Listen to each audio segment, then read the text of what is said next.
Hello, lovelies.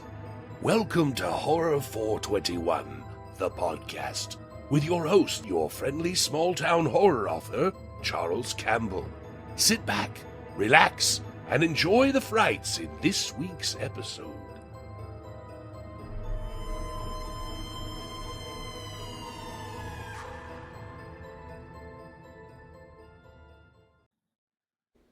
Hello, everyone. Welcome to another episode of Horror 421, the podcast. I'm your host, small-town horror author, Charles Campbell. And today I have a very special guest. Been kind of bugging her for the last few years, trying to get her on the show. And she has finally agreed. 20 years ago, this movie came out and kind of blew my mind. But she is the lead actress of The Descent, and she's done so much more than that. But welcome to the show, Shauna Macdonald.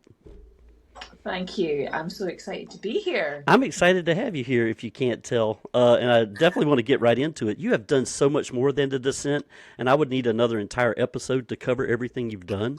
And maybe I'll have you back for season 5 if you agree to that. But today we'll talk about The Descent because it's the 20-year anniversary, and you guys have a lot of things going on around that movie.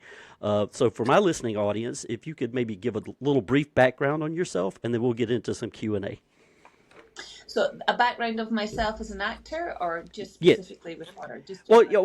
Generally as an actor, and you can sprinkle some horror in there, like what got you into the horror genre. I have a couple notes here I'm going to ask you. Great. Okay, so I am a Scottish actor. I started acting when I was quite young. I got my first job when I was 16. And I think by the time we went to shoot it, I'd turned 17, but that was in a film called The Debt Collector. And I had one scene, and that one scene was with Billy Connolly. And I don't know if you know who Billy Connolly is. Billy Connolly is. He was a comedian. Yeah, he's like the Scottish god. Yes. I've seen his stand-up. It was hilarious. Oh, he's brilliant. So that was a good start. And then I did a couple of other jobs. I did something called Daybreak, which was an independent film, and then I got into a drama college. In that meantime, I'd managed to get an agent. So my agent was put me up for jobs whilst I was at drama college, and where I studied for 3 years.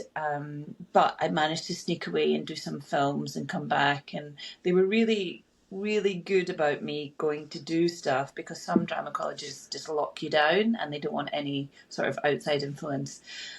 So by the time I was 21, when I graduated, I'd done okay. You know, I'd had a decent CV. I moved down to London. I did something called Spooks. I think you guys, it's called MI5 over there. So a couple of series on television, and then I was supposed to go in and do the third series or the third season, but by the time that came along, they didn't really know what to do with my character. I didn't really know what to do with the character. I kind of didn't play the television game, and I think now the television game is that you go to anything that the producer invites you to and have conversations, and you're engaged and you have ideas, and I kind of thought it's like a play. You get your part and you just stick to it. I kind of didn't play it well. Anyway, so I had auditioned for this small film called The Descent, and it was this independent movie, fairly low to mid-budget, by this guy called Neil Marshall, and I'd seen Dog Soldiers, and I got the part, and I thought, oh, this is interesting. I'm supposed to, there we go, the making of. There's lots of great photos in there that I've never seen. So my agent, bless her, managed to get me out of this contract to do another season. And then I went to shoot The Descent. And I was only 23. I'm 44 now. So I was only 23 when I did The Descent. And we were shooting at Pinewood, and it was crazy. We'll talk a lot about The Descent. And since The Descent, it kind of, people will be so interested, but that's only until I'm 23.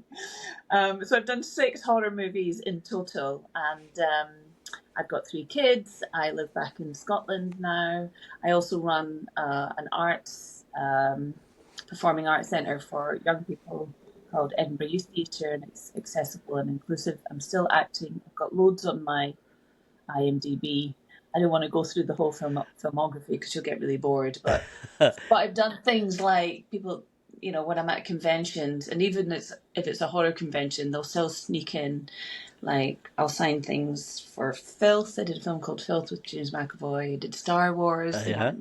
I was going to bring all that up. That is cool. Oh, yeah. In terms of my horror films, I did a film called Howl, which is werewolves on Loved a train. it. It's on the train. Guys, watch it. I did one called Nails, which Saw is that a too. haunted hospital. Nobody believes me.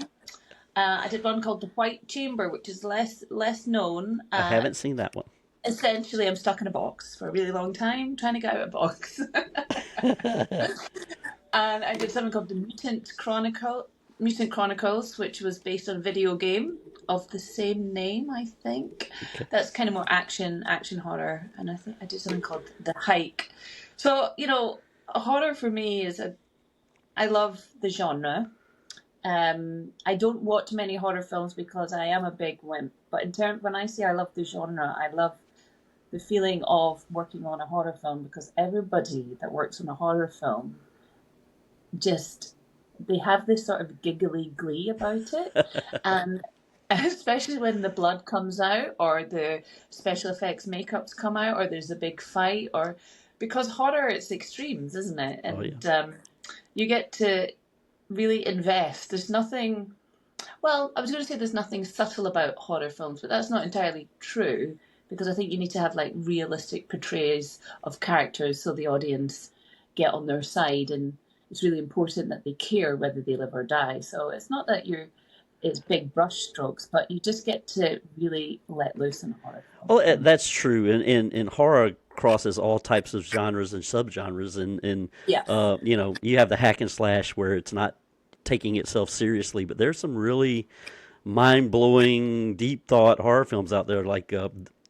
And I say this now, for years I've said that The Descent is in my top 5 favorite horror movies, but I've changed that over the years. I now say it's in my top 5 favorite movies, not horror movies. Oh, wow. Because of the way it was shot, the way you guys portrayed your characters, and the way it was written. I'm a small town horror author, and that story was written so well by Neil. And I loved everything about that film. And I saw the United States version first, and then afterwards I saw the UK version. I lean towards the UK version myself. Yeah. But they're both great. Yeah. We did test screenings in America, and apparently you guys found it too bleak. And I was like, I loved it. At this point, surely it's kinder to keep her in there because she thinks she's with her daughter. Exactly. So for her, it's not bleak. It's a happy ending. Yep, and that's the way I felt too. And I love that ending so much more. So let's get into The Descent a little bit. We talked about, where you were at the time. You were doing something called The Spooks. So tell me how you and Neil connected and what started the ball rolling to get your involvement in The Descent. So, I mean, it's so long ago that this is back in the day when your agent would phone you, maybe on a landline, and ask you to come into the office to pick up a script. You didn't tend to email scripts. The file was too big.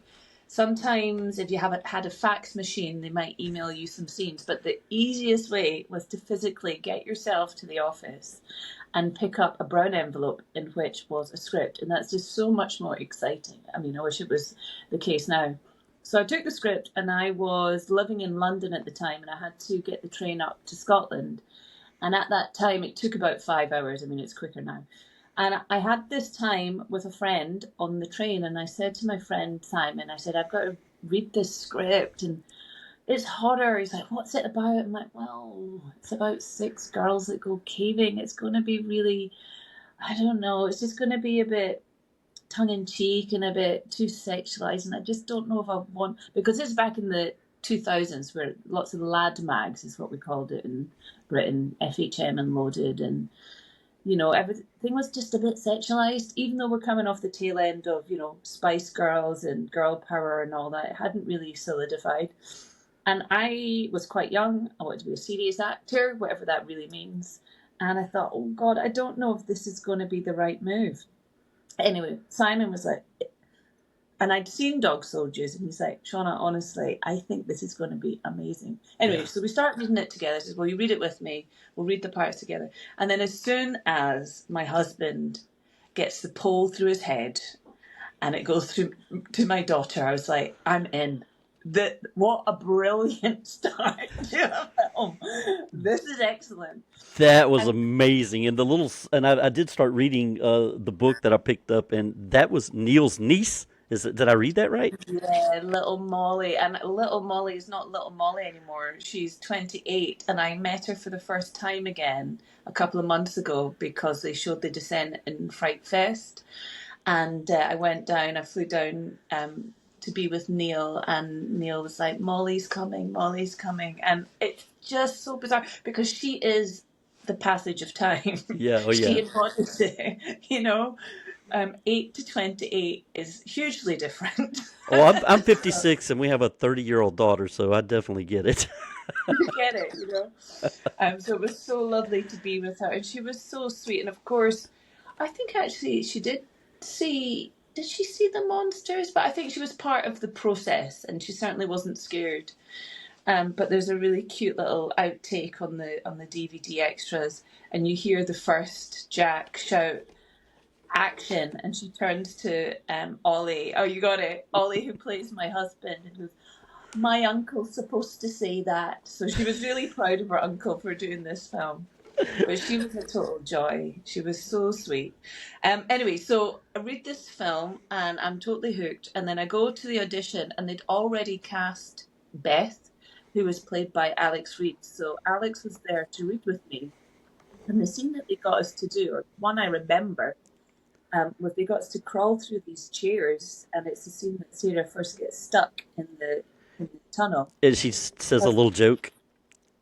Yes, and it's like, well, okay, you just get thrown in at the deep end. Basically, can you play these really, really high stakes? Are you going to go there? We don't want actors that just will sit and read. So they did make me go through the gambit, and then I had another callback in another weird office, but the office, they just couldn't, sorry for them, they couldn't get the chairs, so I had to do lots of sitting in a chair because there was this massive table acting. And anyways, so and I think they're they had 6 girls to cast, so they're putting this jigsaw together. And when I got the part, I was totally thrilled. But they did make us do like this screen test at Pinewood, and they told us, Juno was the last to be cast, Natalie was the last to be cast. They found it really hard to find a Juno, I think, and she's amazing. I mean, they totally lucked out with Natalie. And they made us do this screen test in Pinewood, and I always felt, because you hear stories of actors, they get really far and they get fired during the read through or something. I thought, Right. I don't quite believe it. So it's not really until you complete your first week of filming, because then you figure out that it's going to be too expensive to replace you, that you can relax. So yeah, it was really amazing. Well, that's the other thing. Somehow, some way, Neil put together a wonderful group of actors, and your guys' chemistry. Every one of you like hit the nail on the head, and the character development was there. So you kind of, I did anyway. I cared when you guys were being picked off one by one. So Yeah. for me. I thought your chemistry with all of the cast members, especially Alex, who played Beth, and Natalie, who played Juno, Yeah. it just came shining through. So, tell me about the process of working with those actors, and did you feel an instant connection with each one of them? Did you feel a chemistry? We did. The casting director was very clever and got amazing humans. They're just, when we did the film, we did all this press. People wanted us to reveal that there was infighting and bitchiness, and because we were females, 6 Right. females together, and there was never ever any of that. We were very supportive. We were very committed, and we took our jobs really, really seriously. And I don't think that's anything to do with being female. I think that's just young actors getting an amazing opportunity and just really wanting to grab the bull by the horns. And it was, it was hard work in terms of, the hours are really long. There's lots of physical activity. You're exhausted and you've got to do big, high emotions. So you can only really do that well if there's like a level of trust and respect. And which is very uncommon now, we had like 2 or 3 weeks before we started to shoot, we were employed to do rehearsals and training, which was amazing. So lots of our, we did lots of climbing, and there's a really quick way to bond someone is to go up, a rock face, and the other person literally having your life in their hands with the rope. So we did climbing, and we went caving for real, which was don't go caving. Like, don't do it. It's so claustrophobic and scary. It's so beautiful. I wish I was as hard and kick-ass as Sarah, but it's just so disorientating and otherworldly, because obviously it's subterranean. You're underground. It's like going, I guess, what scuba divers must feel when they go into the ocean. Another place I don't really want to go. Nope. So we did lots of that, and we were, I think, because we knew that we had to be friends as well, you just make the time for each other. But we were young and we had no caring commitments, and we were all more than happy to spend all our time together, and we really loved each other. And it was a laugh. They're really funny. We are very funny women, and and just I love them all still. We're such good friends now, which is really uncommon to be able to sort of hold a 20-year. Well, that's actually on my list here to ask you. Are you still in touch with the cast? And Yeah, yeah, yeah, nice. yes. That All is of them. We've got a WhatsApp group. that is awesome because you said you were in your early 20s when you filmed this, but all Yeah, of you were so freaking, and I almost said the other word, freaking professional. yeah. And I believed that you were all the best of friends. And Juno being her Yes. shady self, she kind of irritated me a little Yeah. bit. And Natalie is so lovely Oh as yeah, well. yeah. So Oh yeah, yeah, yeah. But very good to actors. abandon you in your time of need and the other things that her I know. character did, I was like, I oh know. man. I But know what she like. But yeah, yeah. We are such good pals now, and have remained good pals, and good pals in the sense that you're there when things are really good and when things are really shit as well. That sort of good pal oh, nice, status. nice. Yeah. Well, it's great to have friends like that, especially friends that you've worked together with, and that's awesome. I want to turn to the set pieces a little bit because those really interested me. Because I looked in the book, I read in the book that those were actually built sets. You weren't in caves, but damn, Yeah. they looked really, really real, and they looked really, really claustrophobic. Can you tell me Yeah. your first day on the set? How was that for you? Um, so the first day on the set was amazing. We were taken round and shown the set, and also you've got, so sort of we kind of were told the design. We weren't shown anything about the crawlers because Neil wanted us to be genuinely terrified when we saw them, but also he wanted an element of suspense, and it was fun for him to do, and it was actually fun for us because we're like, oh my god, what are they going to look like? And so he told us about the set, but when we saw it, I couldn't believe that it was real because it's made out of polystyrene. It's like this foam that they shoot out and then they mold it and it hardens and it's polystyrene. It's so light you could pick up a massive boulder and throw it across the room. Wow.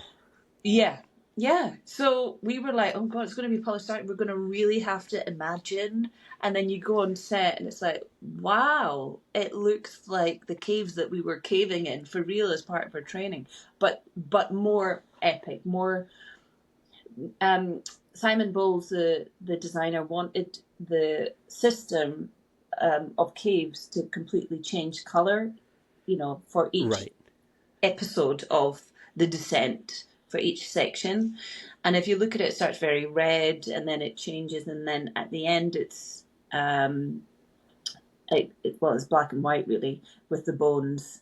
Yeah. Um, so that was one of the reasons why they couldn't film in a real cave, because caves are kind of, the color is a bit monotonous, and they thought the the viewer would disengage. That and also the safety element. I was going to say, it was probably super dangerous to film in real caves. There were some scenes that they thought maybe we can get them just entering into the cave. And anyway, so they did recce with that in mind, sort of wishful thinking, I think, really. But so we had 3 massive stages at Pinewood Studios, which felt very exciting. And every night we'd go home and the art department would come in, chop it up, change it, and make it the next part of the cave system. Because they had to save, well, not save money, but just do it on a budget. Oh, yeah.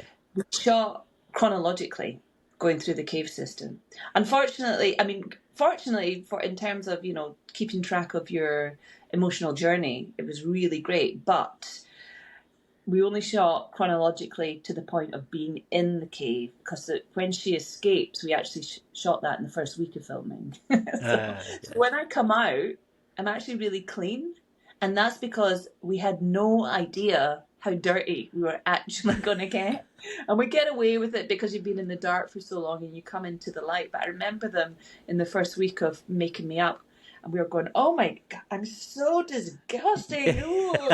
And then by the actual end of filming in the cave, and the last shot of the whole film that we did was me on the ledge with the firebrand and the cake and Molly. And I'm just caked, like everything, like my hair, you can sort of break it, it's everything is just like caked with mud and blood and tears and snot and everything. Nice. That kind of segues into my next question. It looked like and you already mentioned it, it looked like a very physically demanding film. What were some of the physical challenges you faced in making this film? Or are there any that stick out in your brain, something that, maybe was really, really, really tough to pull off for you?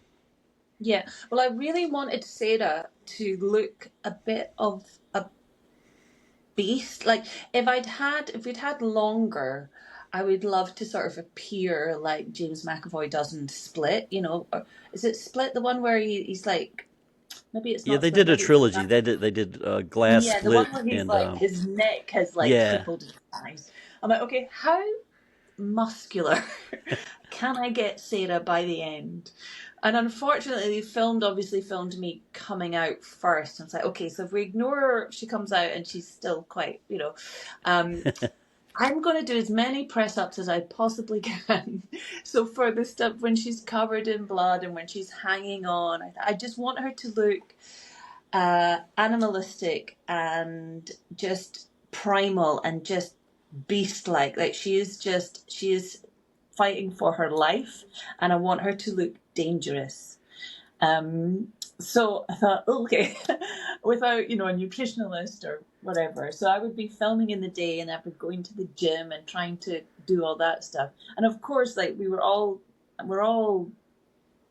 don't want to say proper actors, but in the sense that we were all coming to the script with our experience of being, dramatic actors. So we've already done all the hard work in terms of the character arc and what do you want in the scene and what your obstacles and the emotions and all that. We've done all that stuff.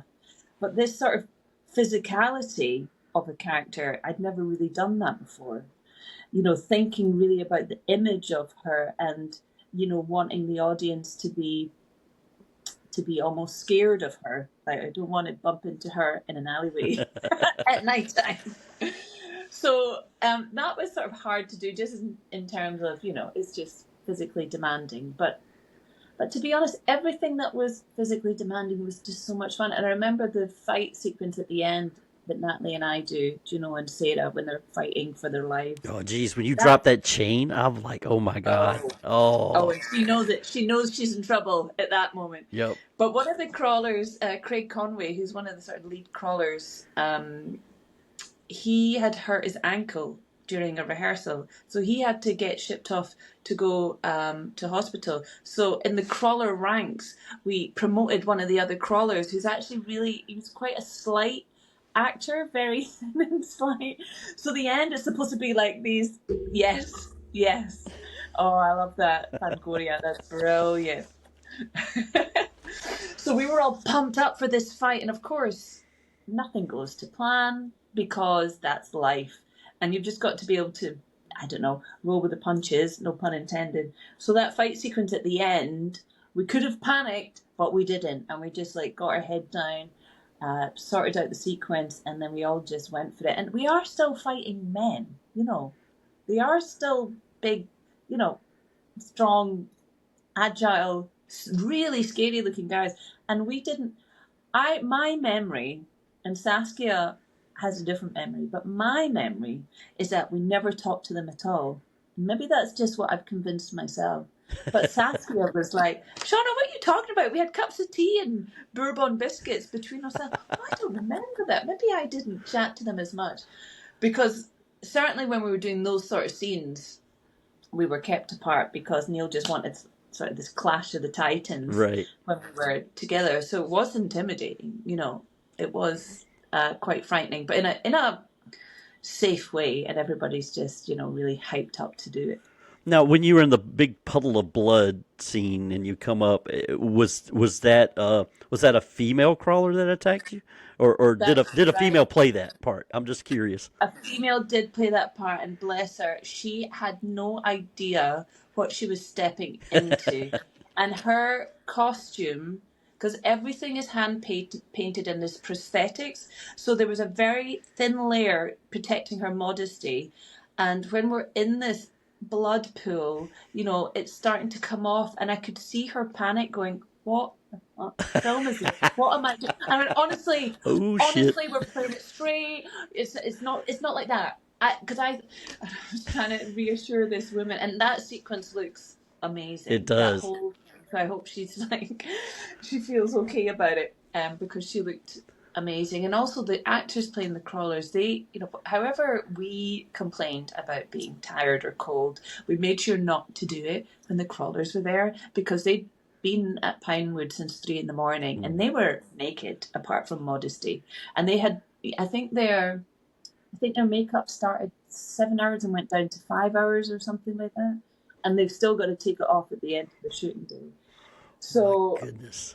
yeah, and they're fighting the floor they just covered with builder's sand, because they just didn't, you know, you never really focus on what was on the floor. There's a bit, if you look really hard, you can see a little bit when Holly dies, a bit of the floor.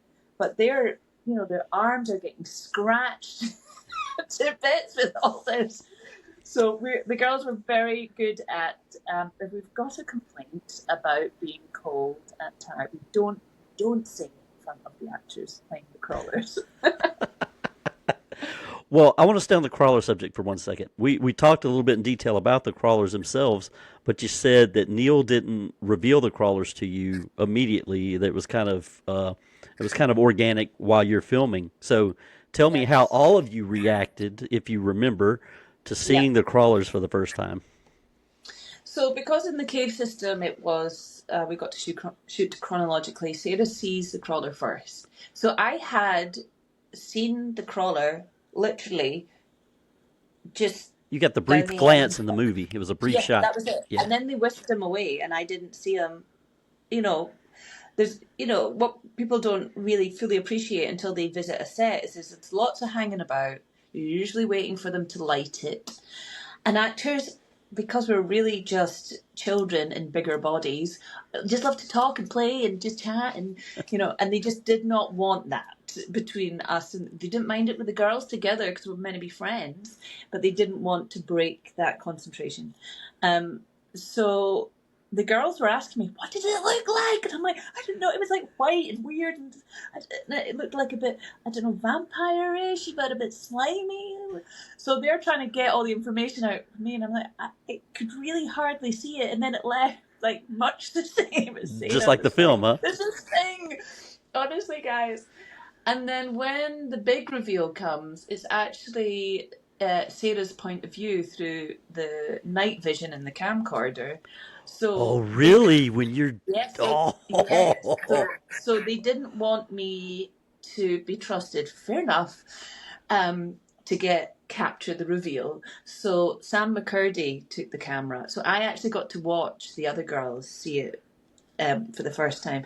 So Sam McCurdy takes the camera. I'm sitting, you know, in Video Village just so I can see them and everything, just to the side. We're in one of these massive stages in Pinewood. It's huge. And then they turn the big light off, as we say in Scotland. They turn like the house lights off. And everyone freezes in their spot. We do the scene up until the reveal, and then they freeze in their spot. And then Craig Conway is brought on under a blanket, just in case the girls peek, because they're literally like. And he goes in and he crouches behind. There's like this rock that you can hide behind, Beth's character. And so they take it off, and then they get the lighting, and everybody's ready, and they shout action, and they go back a bit, and then they do it. Hello, is there anybody there? Hello. And then the camera pans to Alex, and Craig lures up like Nosferatu, and the girls lose their shit, and they run to the fire exit, the actual stage fire exit, and they're just like, ah! Get me out of here. That's the natural reaction. So Neil, all that effort that he put into, I want to get their natural reaction, he couldn't use it, so we had to act it in the end. And I think we pulled it off with our acting, but it was hilarious. It was so funny because we'd managed to, pull the wool over everybody's eyes and pretend like we're really hard, and we're these really rock hard actors. We may be female, but we're not scared of anything, guys, and we're going to work hard for this film. And then they show us a crawler, and we're like, ah! Jeez, I would have been like George Costanza when they yelled fire. I would have ran out of that place so fast. That's crazy. I'd be pushing women and children out of the way. Ah, let me out of here. That's nuts. Well, you had such wonderful co-stars, and one I will mention Oliver, but he was in there so briefly. But I do want to give him a shout out because he kind of started the film, and then it was just off to you ladies. Tell me how it was working with Oliver and what he brought to the set. And I don't know a lot about Oliver, so I'd like to hear a little bit about him and how he contributed. He was great. He was loads of fun, and yeah, he was really sweet and gentle and no ego. He'd been in a big television thing. It escaped me because it's 20 years ago. But nobody expected it, and certainly in the UK, it's a real shock when Oliver Milburn dies. So that was clever casting at that time. He'd just come off something that had, this is way before streaming. Right, so, he was super popular in the UK, totally. then they're thinking, this guy's in the movie. Yeah, absolutely. So that was great casting. But I think he had one day. That was actually shot in Scotland in a place called Pitlochry, it's on the way to the Highlands. It's like you've got this area called the Trossachs, and then you hit the Highlands.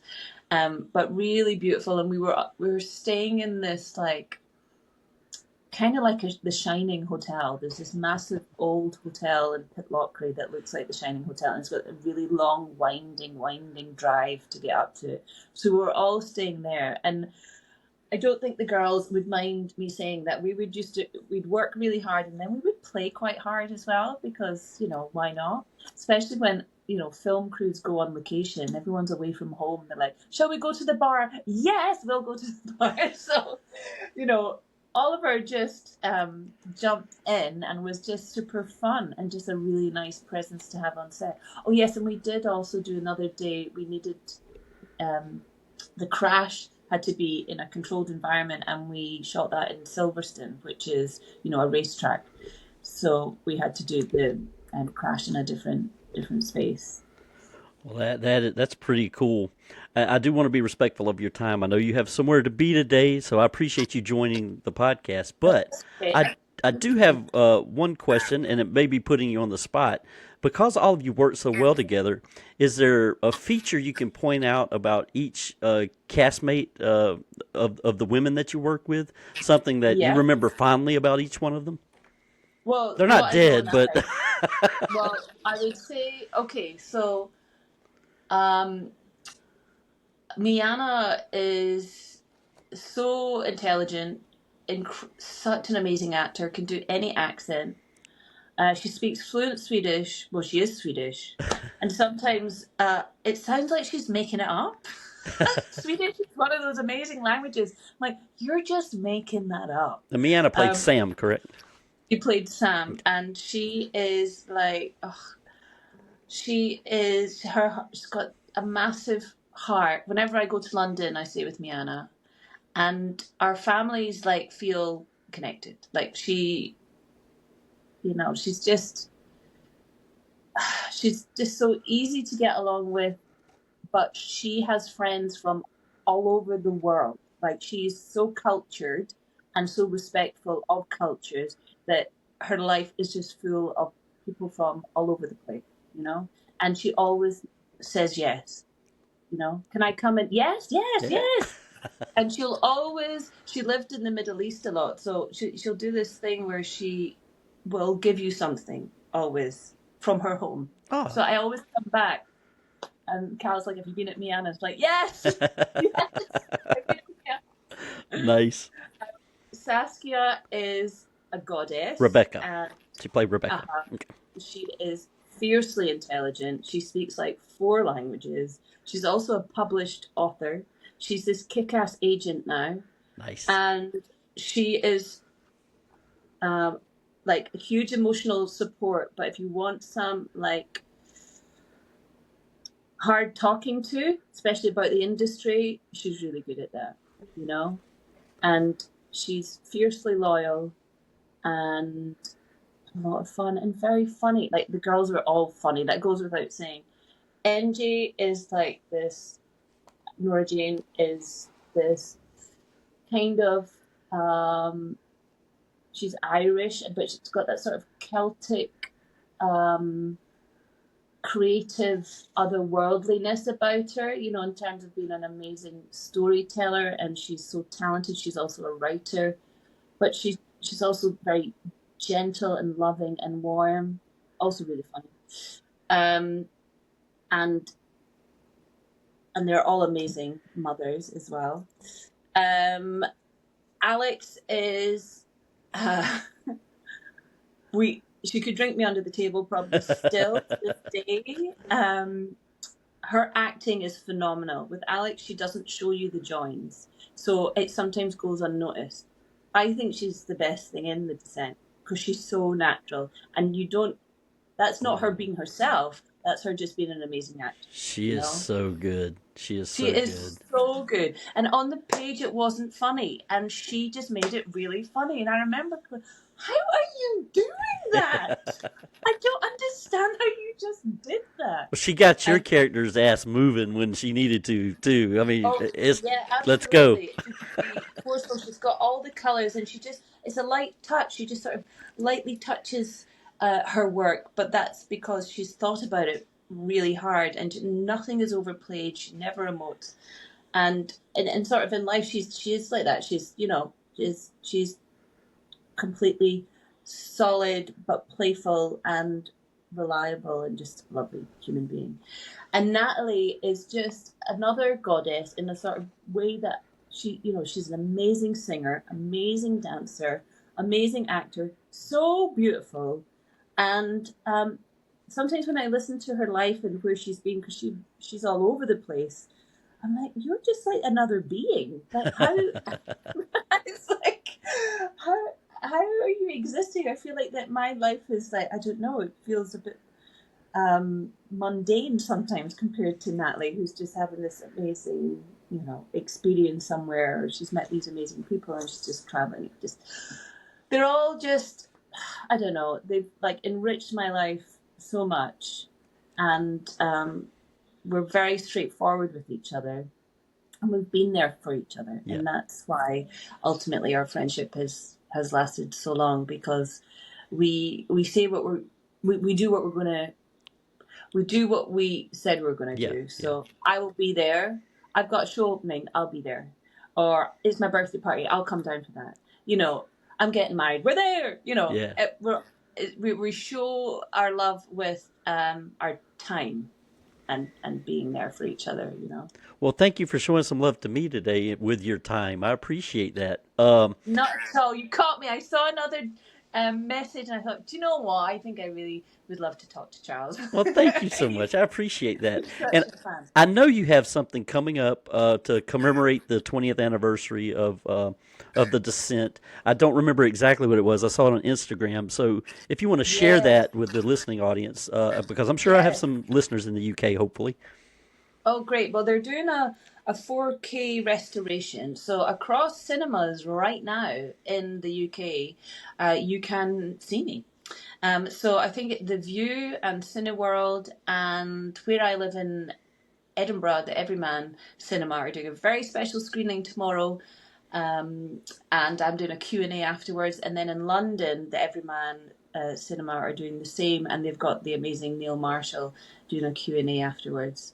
So it's really nice to, see, kind of get so much more from it. I mean, it's a great watching it at home, but the sound in a cinema, all the crawler noises and the ticking and the water dripping and the child Oh yeah, laughter. yeah.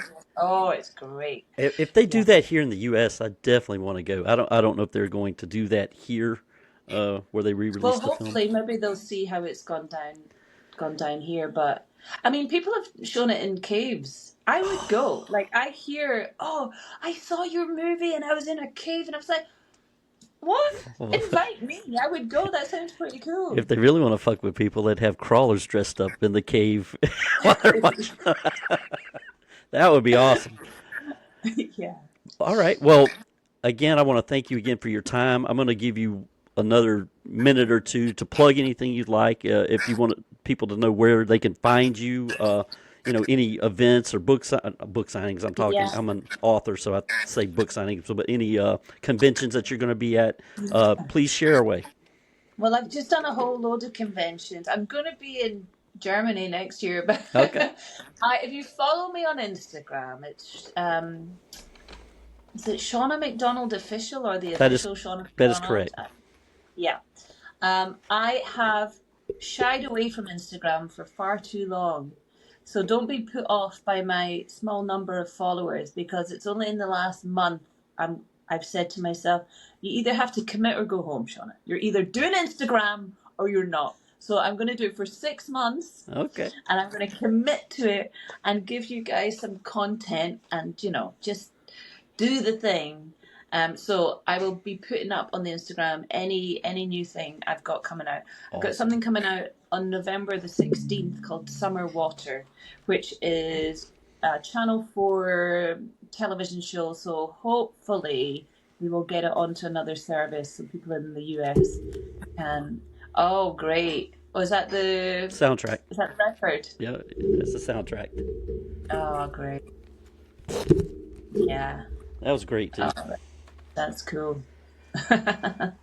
Well, thank you again for being on the show. I am Charles Campbell, small town horror author. My latest book is called Three Knocks. You can pick it up at valleyboypublications.com. All my links are there. And wow, it was a great way to close out season 4 of Horror 421, the podcast. The show will be back in February 2026.